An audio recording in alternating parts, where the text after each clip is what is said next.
Welcome to another terrific tips for business podcast. I am Terry, your host, and we can't spell terrific without Terry. So there you go. It makes sense. I am really excited to introduce you to my next guest. I've only recently met her, but she is a rock star, and her reputation very much precedes her in everything that she does. So I'm super thrilled to have Miss Ellie with us. And Ellie, you know what? I forgot to ask you. How do you pronounce your last name? Well, I'll respond to lots of variations of it because I know it's not a straightforward one, but it is pronounced Bahrmasel. Bahrmasel. All Perfect. right. I've got Ellie Bahrmasel here with us. And Ellie is actually based out of Chicago, Illinois. So I know some of the people listening to my show probably don't know who Ellie is. So I can't wait to introduce you to her. She is the co-founder of Further Faster Venture Studios. Boy, that sounds like a lot of fun. She is a serial strategist with a creative core. You must be creative if you have a title like Further Faster Venture Studio. There's got to be some creativity in there. She has really spent her career focused on growing and transforming organizations, programs, and products through design. Her diversity of experience from government to Fortune 100s and even venture-backed startups has really given her some insights that fuel her ability to help teams maneuver around and through their biggest growth challenges. Now you know why she's on the show, because we talk about challenges here and how can we have the right tools, mindsets, tips, or tricks to work through them. Well, she's got a whole bunch that I know she's going to be able to share with us today. Ellie's work has really taken her across the country and around the world, and she often can be found in her home base of Chicago. Please join me in welcoming Miss Ellie to the show. Thanks for being here today. Thanks so much, Terry. It's such a joy to connect with you and be able to explore some ideas together. Yeah, absolutely. So not only are you like a creative mastermind and do all sorts of beautiful creative things, but you also help people overcome some of their challenges. So I guess my first question for you is, where does this passion for helping people come from? Ooh, that's such a good question, Terry, and there's a lot of layers to it, so I'll try and be succinct. But I grew up, if I were to get into a time machine and think about what the real core of this is, I was raised by an entrepreneur and a nurse. So my mom was in a hospital setting every day, taking care of people and delivering care in a very literal way. And my father was an entrepreneur who had a consulting practice that he actually ran from home. So there was never a time in my life where I didn't have a seat at the table, literally, when he would have business associates over and they would be sitting at our dining room table, crafting large deals. I was very much a welcome addition at the table. And his mindset on business was always about adding value for the people that he was working with. So I think having those two pillars to look at as examples of what it means to show care and support and help other people has really informed my career. I love that you mentioned that he focused on adding value. And I think that's so critical, especially in this time, in this world that we live in now, our post-COVID world. Finding ways to add value, be of value. What have you found is like the biggest challenge that business owners have, or maybe that you've had with doing that? Yeah, I think it's really easy as business owners to be thinking about our own P&L and looking at, what do I need right now to keep the lights on for this month or next month or this quarter? And we start to think about the work that we're delivering through the lens of our own needs, right? Like, what do I, as the business owner, need to get done for myself? And sometimes that prohibits us from seeing what it is that our consumer actually needs that's going to lead to our goal of revenue for the month or whatever the objective is that you're trying to meet. So one of the big challenges that I should say that it's not one that I'm exempt from, but I'm really grateful that I got the tools to unstick myself from that mindset.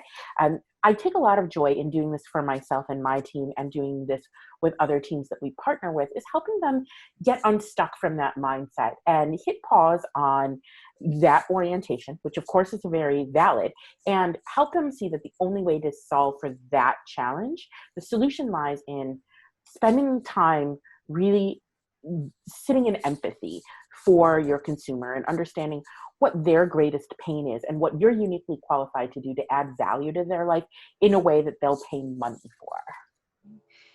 And that's so good, because we oftentimes are really kind of stuck in our own space. And especially now, we literally are stuck in our own space, like can't go out and see people, right? So, how do we get out of that mindset and start thinking about where's our consumer, what's going on for them, and how can we add that value? And sometimes adding that value doesn't even mean working with you. It might mean a referral to somebody else, right?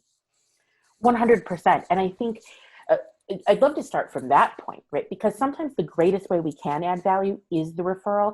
And I see so many people trying to make a square peg fit into a round hole rather than helping that square peg find the square slot somewhere else.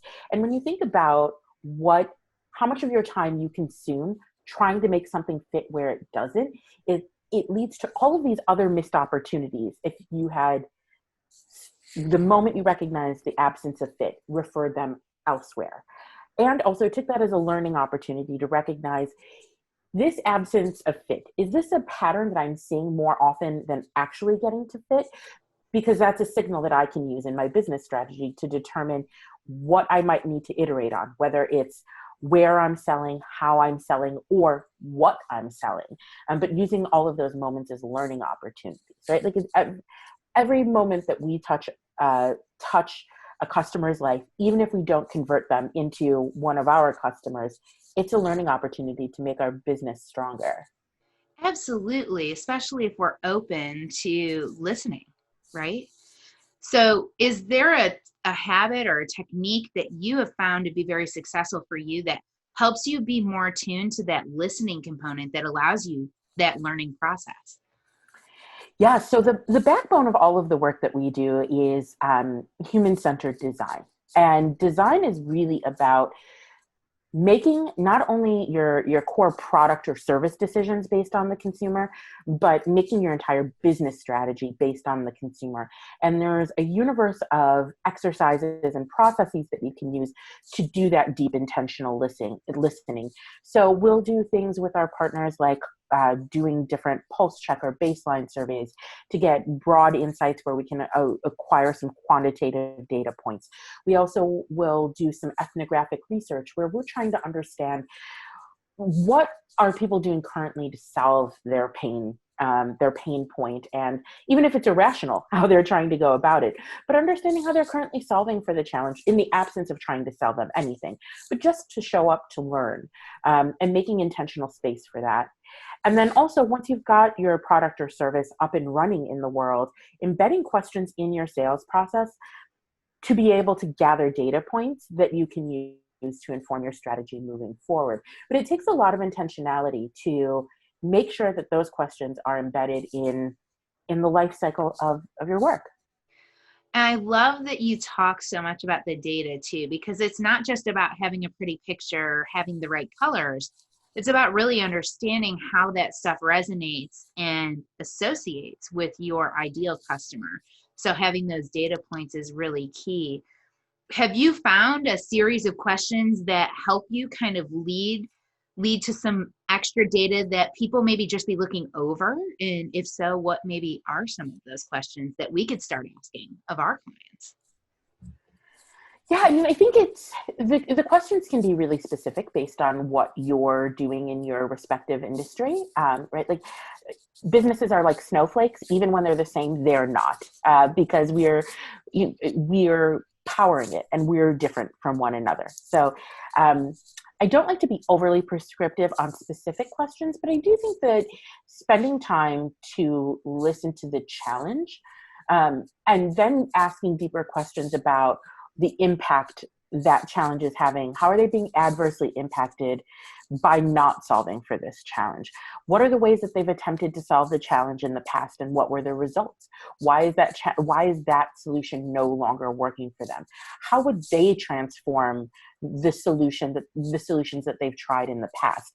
And when you ask questions like that, not only are you getting the data points you need to be able to sell to that person, they're telling you exactly what they need, you're also getting the data points to know whether or not the solution that you've created is really hitting the mark for them. And the more intel like that you can gather, the more quickly you can iterate on your business model to make sure that it's meeting consumers where they are in a way that's going to be really transformative for them. Absolutely. I love those questions. It's great. Like, what's the challenge that you've had before? Why is it a challenge again? What's changed about the process? Because we're in a world right now where a lot has changed. Like, I don't know if you've read the book, Who Moved My Cheese? It's a book from like the 1980s, but it talks all about the sales cycle, right? And all of a sudden you're like, you're on a hot streak, you're selling like crazy, and all of a sudden, ghost town, everything disappears, right? That's what's happened to our entire world. Like, everything's moving along, and all of a sudden, COVID and crickets everywhere, and you can't break through all of the noise that's existing on the social media spaces. And so really helping your people to understand, like, okay, this is a very real challenge. Again, it was a challenge before. You broke through it, you figured out new technology, maybe you figured out a new strategy that's no longer serving you. So now what, right? I love it. I love that you have those questions that people are you're just listening to what the answers are. You're not trying to solve the problem. You're just trying to figure out what the problem is. Right. We can't solve anything for our consumers if we don't really understand what the problem is. We're essentially asking them, where does it hurt? And what, like, how is your life hindered by the hurt? Right. And that uniquely positions us then to deliver the morphine that alleviates the pain. But we don't know what the right dose is without knowing what the problem is and where the source comes from. Absolutely. So what's been one of the biggest challenges you've had in starting your business? Because you're the co-founder of this, right? Or partner of this? Mm-hmm. What's been one of the biggest challenges maybe you and your partner have faced over the time being in business together? Yeah, I mean, we all know what the entrepreneurship journey is. It is not a flat, straight jog. It is an incredibly loopy roller coaster. So there have certainly been plenty of challenges on the road. And I think one of the big challenges for us was getting really clear on who we wanted to serve. We're passionate about what we do and why we do it, but there are a lot of people we can do this work for. And you can't serve everyone, right? Especially in your earliest days of your business. If you're not specific, you can't find the right consumer. You're spread too thin, your message is diluted, and you also can't activate the people in your universe to help you find the right customer. So I think one of our big challenges was aligning around who we wanted to work with, because in the land of perfect, I'm so deeply curious about all businesses and all people. I do want to work with everyone, and that's also not a sustainable business model unless you're, a $1 billion company. So when you're in your earlier days, how do you get clear on who is that primary user that you want to serve? And it's a process, right? Like, it's a lot of learning and listening and figuring out what are the different pain points that exist for different types of users, and of those pain points that exist, which one do we want to address first? And how do we make that solution set then very accessible to them? And that was a journey for us, but it's been a really exciting journey, a challenge, but a fun one. Sure. It sounds like you've really grown a lot in going through that process. And it's not an easy, quick process, right? It takes time to kind of figure that out. You kind of got to jump in with both feet and see what sticks in some cases. In other cases, it doesn't have to be quite that painful, but.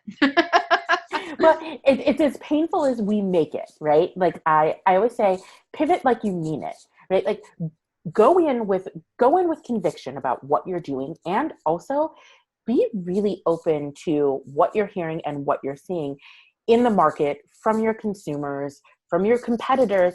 And when you take that knowledge, pivot like you mean it, like you really believe that you're going in a new direction that's the right direction, whether that's a slight pivot or a major 180 on your business. It can be fun. It can be exciting if we shift our mindset in the way that we're thinking about this work.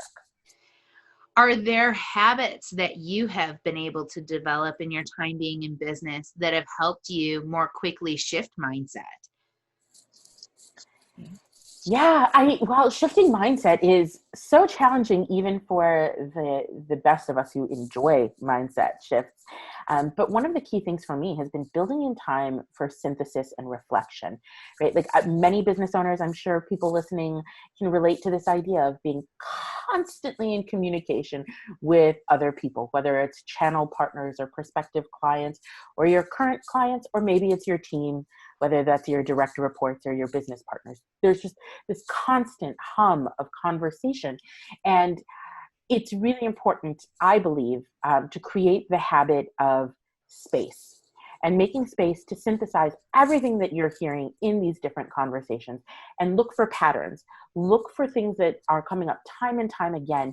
And then once you synthesize what you're hearing, turn those data points into insights, right? Like, okay, well, if I had 12 conversations today, both with prospective clients and my team, and one of the big insights here is we're missing XYZ thing from the mix. I need to hear that, and I need to hear that quickly. But without that period of reflection, it might take me weeks, months, maybe even years of time to get to that insight and awareness. Absolutely. And the cost to that could be astronomical if it takes too long. So it's much cheaper to slow down, take that moment, that pause. We've talked about pause a couple of times on this show. Speaking of the synthesis, right? We've talked about taking that moment of reflection or taking that deep breath and identifying what's happening inside, what's happening outside, and how do they connect and correlate together, because that's going to help enlighten you on the next step, whatever that next move might be. So that concept has come up several times, and blocking that time, like holding that time sacred to do that, can save you lots of money in the long run. So inside of your practice, do you do graphic design as well, or are you primarily crafting the strategies with the design? Yeah, we will do some of the graphic design and the digital presence and digital enablement for the business as an output of the strategy. I think sometimes, there's an order of operations to growing a business, even though it feels like a big mystery, regardless of how many books there are on the topic. You can read 20 of them or 200 of them and still be a little muddy on what the right order of operations is for doing some of this work.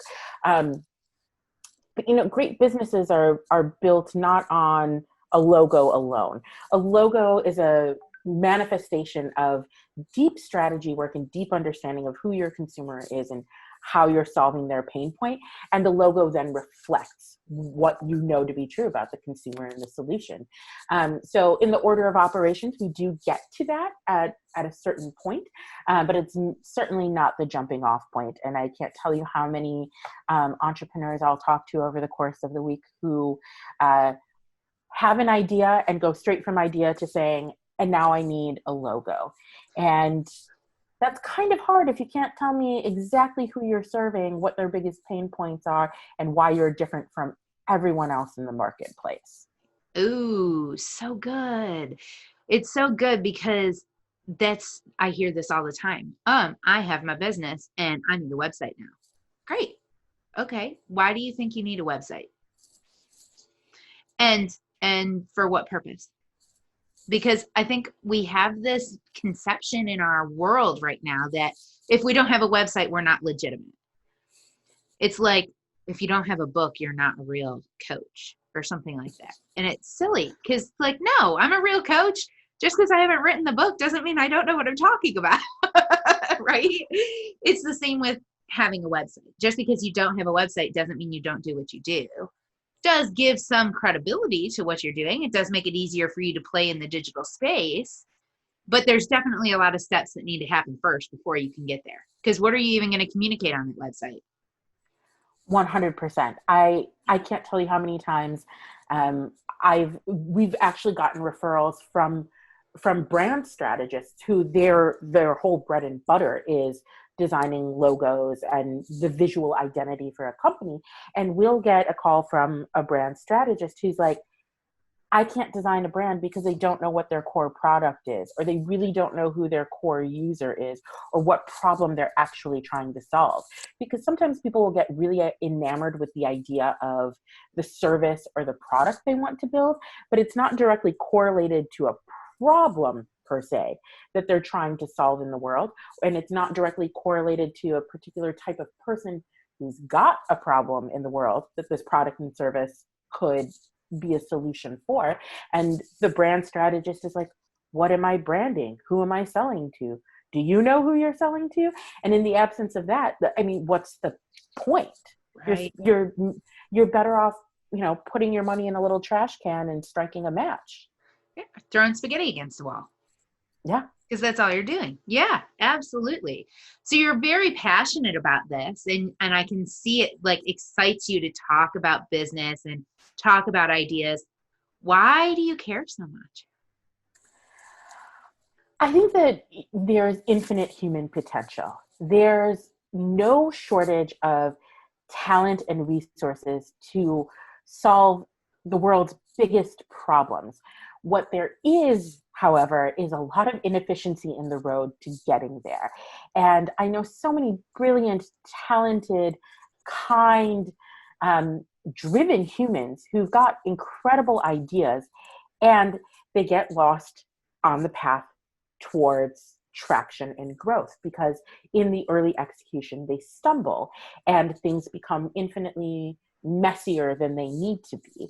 And I'm really committed to working with entrepreneurs who've got that big vision and know that they can solve a problem, but might otherwise get lost along the way. And then who suffers? All of us suffer when someone can't bring that beautiful solution to market, to get it to a place where there's not just traction, but growth and scalability. And it feels so pressing when you think about all of the things that we're facing around the world right now, that good solutions move quickly.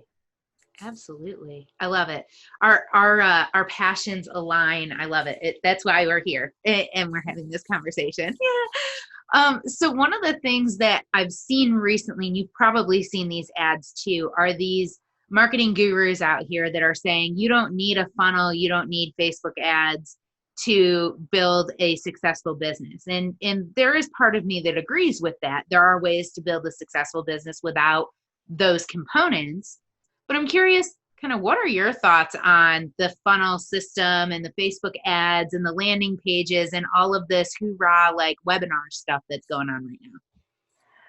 Oh gosh, Terry, I could go on about this. We would need like a second and third episode if you really wanted all of my thoughts on this. But, I think building a business, I don't know if there are any culinary fans who are listening right now, but when you think about baking, baking is an exact science. And if you and I both decide we're going to make a chocolate cake and this is the chocolate cake recipe, and we agree this is the recipe we're going to use, we're going to get the exact same results as long as we follow the recipe. It's a science. That's baking. And I should put the asterisk. I know we'd have to calibrate for altitude here, but right, like in theory, same recipe, same output. The same isn't true for business. It's much more like cooking, right? Like you and I can both decide that we're going to make mac and cheese together in our respective kitchens using the same recipe, but you might put in a dash of hot sauce and I might put in a dash of nutmeg. They're both edible. They're still pretty similar, but we tweaked it ever so slightly based on our palates and what our goals were, right? Like you might like it spicy in your house. Cool. That's great. And I think building businesses are like that. There is no one size fits all. There are some best practices that we can draw from, but it really depends on who are you trying to serve? Where do we find them? What do they need to build credibility in a relationship with your brand? And for some businesses, you really do have to rely on a digital funnel that uses a lot of social media ad buy, and that's totally fine. Other businesses might not need that type of funnel mechanism, or the funnel looks a little bit differently. Every business has a funnel. It's just a matter of whether it's a digital funnel or not, right? Like awareness, consideration, acquisition, first use, continued use, evangelization happens for every business, hopefully. It's just a matter of how people are coming into your funnel, and making sure that the funnel that you're building really is for the right audience. I think that comes back into our awareness component, right? That you had mentioned earlier, where we take that moment to internalize what it is that we're seeing. So you mentioned this funnel that exists inside of every business, and you're absolutely right. You've got these phases of our customer journey that no matter what business you're in, your customers are on this journey, whether you're aware of this journey or not. It is a journey that's happening, and you can be intentional about that journey, and you can guide them along that path quite intentionally and position yourself to help them along that journey. Or it can happen accidentally. And I think for a lot of small businesses, it happens accidentally more times than not, especially if we don't have some of that market research in place. Are there tools or resources that you might recommend for people to develop some of the market research for themselves? Because that can be quite a challenge to put together. Yeah, absolutely. And I think people hear the term market research and they start to get a little, sweaty around the brow, like, how much is this going to cost me? Because, when you think market research, I don't know about you, but I can see a world in which that gets very quickly equated to like a Mad Men style situation where you're like, oh my gosh, do I need to work with a firm on Madison Avenue in New York? Do I need to spend hundreds of thousands of dollars? Right? Like, it's clear how that can snowball, but it's not that hard. It doesn't have to be. You can do that, but I'd argue for a lot of small businesses and early stage, high growth companies, we are far from that moment. I think there's some really basic things that you can do. Like, there are plenty of templates online if you Google consumer journey map, right? Like, in theory, I shouldn't say all companies do this, but in theory, all high growth startup companies begin there with creating a consumer journey map and user personas that anchor you in who you're talking to, and getting clear on like, what are your users thinking, feeling, and doing in each stage? And then what are the tactics that you can use to engage them in an authentic way at each point? And in order to be able to do that well, you need to have a really well-crafted user persona of who are you serving, right? Like, are we talking about the 22-year-old recent college grad who lives in a major urban center? Or are we talking about the 60-year-old about to be retiree who lives in an exurb in the Southwest region of America? They're two totally different people. So you need to know who they are, where they hang out. They're hanging out in totally different places. These are questions and explorations that you can do on your own without needing to hire a big market research firm, or you can hire boutique firms to work with you to do these things in a way that's probably more cost accessible than you think it is. Oh, absolutely. And helping to figure out, I know for me, when I started Spin Frogs, the question that I posed to my network, these are people who know me. These are friends. These are family. These are business associates in my community where I live, where I've networked, where I've developed these relationships, right? And I just did a post on social media and said, I'm starting over. Who am I? What do I do? And resoundingly, everybody who knows me, apparently I did a really good job branding myself as a marketing person. And so that was like a blow over of, you need to do marketing. And I'm like, okay. I mean, that's who I am. That's what you all know me as. I guess that's what I'm going to do now. I'm just going to go back into what I know because I know it. And so we get to play in the sandbox together. And there's also this opportunity that we have very uniquely because of social media, and the ability to go out and say, if I am this person, what is your biggest challenge with it? Like, we touched on that biggest challenge question before, right? So what's your biggest challenge with marketing? And that way you can see, can I help with that or not? Like, one of the questions that I got early on was somebody wanted to do webinars and they wanted to get them recorded and they wanted to like boast them out everywhere. And early into Spin Frogs, I didn't have that experience. I didn't know what that looked like or how to do that. But I said I would try it anyway. Square peg, round hole. Didn't work, right? Stick to what you know. But that again comes into not just knowing who you're trying to serve, but knowing yourself, right? You kind of got to know who yourself is. Yeah, I think, there are a lot of really well-intentioned people who want to see you grow, who want to see you thrive in the business that you're creating. And you might have 20 different voices in your ear that are giving you very competing feedback. on what they think you should do. And I think the two primary voices that you need to be really honing in on are the voices of the people that you know you want to serve, and then your own internal voice, right? If you are really listening deeply to the people that you're trying to serve and connecting what they're saying to your own voice and what you know you're uniquely qualified to deliver with your service or with your product, then you can find that right alignment of the work that you're supposed to be doing, and then figuring out the right moments for playing at our learning edges, right? And determining, is this a place where I want to grow, where I'm interested in growing, and what would need to be true to iterate in those ways. Absolutely.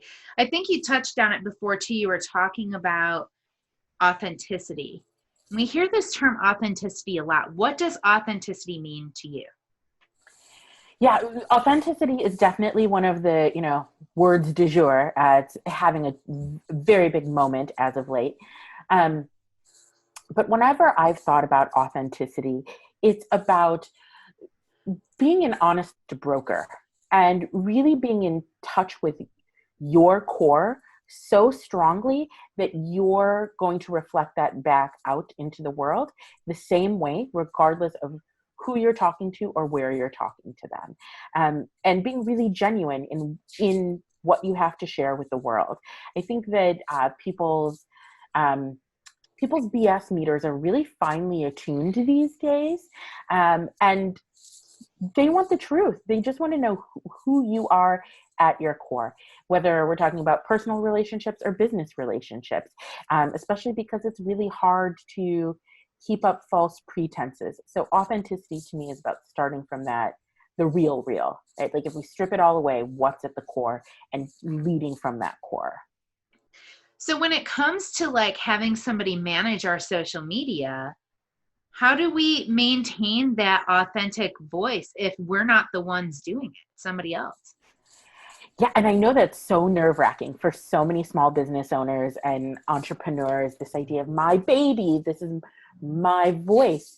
But I think as our businesses grow a little bit, we recognize that the voice of the company might not be our exact voice. It's got its own voice, one that we helped nurture and create, of course. But once there's some certainty around your place in the world as a company, it's easier to bring people into that vision with you. If I've done the work of knowing who I'm serving and why I'm serving them and how I'm making their life better, and have started to cultivate a rapport with my consumer, even if there is no website to date. But if I can show you, Terry, like 5 email exchanges with my favorite customer that shows you how we're talking to one another and how that flow happens between me and my customers, really great marketers like yourself know how to live in that and channel that voice. And I think that's when it becomes really crystal clear to me that not only do you have to do some of that work at the onset before you bring in the right marketer around your user and product market fit and the journey that you're on, but finding the right marketer who understands that they're there to do a little bit of channeling of your business's mindset. And when you found that person because they're asking you the right questions, and asking you about your priorities and your goals and how you like to treat your customers, and channeling that into something beautiful. And it's always such a joy to me when I find those right partners, that I know that I'm putting my brand and product, or a client's brand and product, in the hands of someone who's going to give the same kind of care that I would. I love that you've touched on so many amazing nuggets here about knowing that language. There's going to be a synergy with the language that's being used. There's going to maybe even be some common words that are shared, and that helps you to know that you're on the same page together. There's that curiosity that exists when you're talking with somebody who's wanting to work with your organization. They're not curious about how necessarily they can serve you. They're curious about how you're serving your people, because that's going to help them be I guess I don't want to say transparent, but be that seamless alignment for you. And that's what you need when you're bringing on a partner for anything you do in your business, whether it be a vendor partner or it be somebody who's going to be helping you with your marketing or whatever. It's got to be that seamless handshake, because if it's not, it's going to get felt. It's going to feel bumpy and rocky and like you're going over some rough terrain along the way. So having somebody who asks some of those questions that make you feel like you're being heard is a big deal.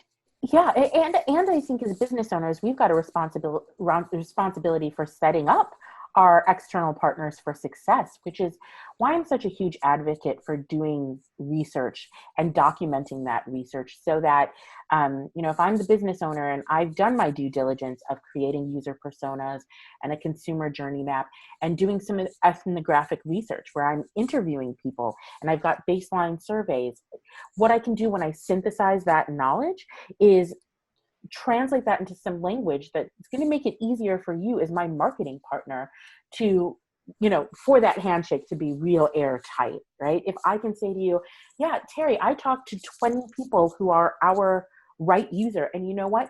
They have, the word that kept coming up was, they don't like to use the word sub. They prefer, or submarine. They prefer sandwich or grinder, right? Okay. I mean, in this scenario, right, evidently I'm a sandwich impresario. But right, like surfacing that language through the lens of who you're trying to serve and what language resonates for them, and creating that voice around it and sharing that with your marketing team, and then letting them take their expertise and take it to the next level. There's something really powerful that can happen there as long as you're setting up your marketer for success. Absolutely. And honestly, I think most marketing people want their clients to be successful. Most agencies don't set out to swindle people or trick people out of their money. They're doing it because they want their clients to be successful. I think what makes it so hard is that we're not always clear as business owners what we even expect of our agencies. We're not always clear as business owners what we expect of our marketing. We're just looking for more sales. Well, what the hell does that mean? 100%. I talk to clients all the time who will say, when I say, what are your goals for your business? And they'll say things like, I just want to hit $1 million in annual recurring revenue.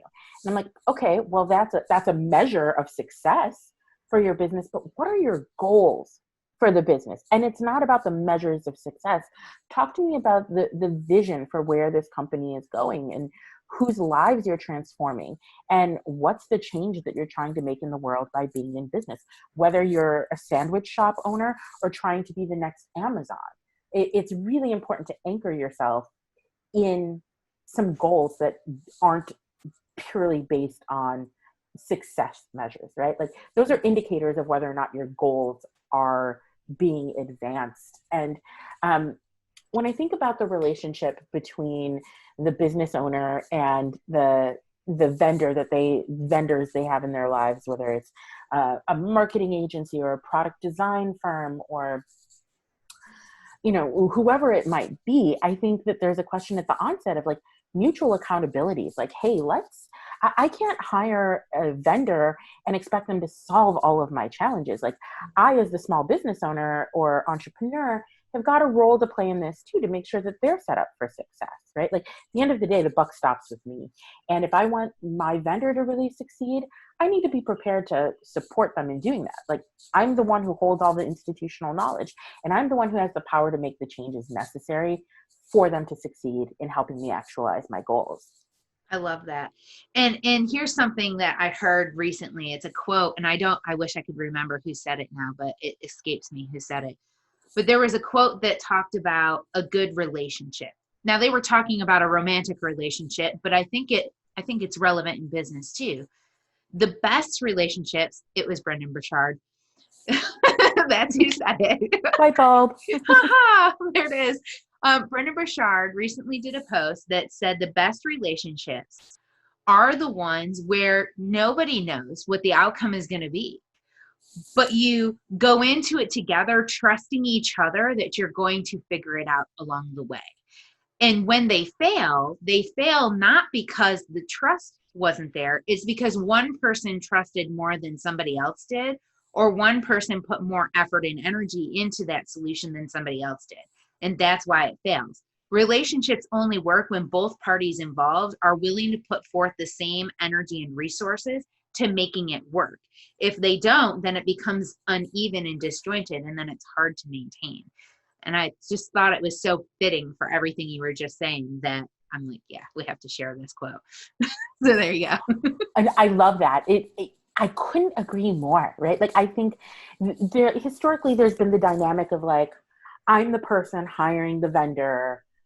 Vendor is just my execution partner, and do as I say, even if it's not tied to any logical strategy, right? Like, as opposed to like, how are we cultivating sustainable relationships with each other where we're really aligning around a vision and goals and being on the ride together to learn and grow together? Because I really love when I'm in the vendor seat, working with small businesses and entrepreneurs, especially because a lot of the people that we're working with are early stage, high growth technology entrepreneurs.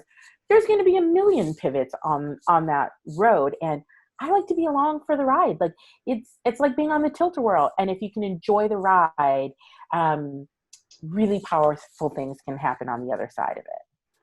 I love that analogy. We're all on a tilt-a-whirl when it comes to business, and certainly in the world today, the whole world is on a giant tilt-a-whirl. We really just have to learn how to hold on and laugh and go with the punches along the way, because they're coming. They're going to happen. It's just life, right? Yeah. Ellie, this has been absolutely wonderful. I've so enjoyed our time together. I cannot believe that we're already almost up on the hour. So I want to go ahead and take this moment and ask, if there was one thing you wish somebody told you when you were starting business, what would that one thing be? Wow. So many things I wish someone had told me at the onset.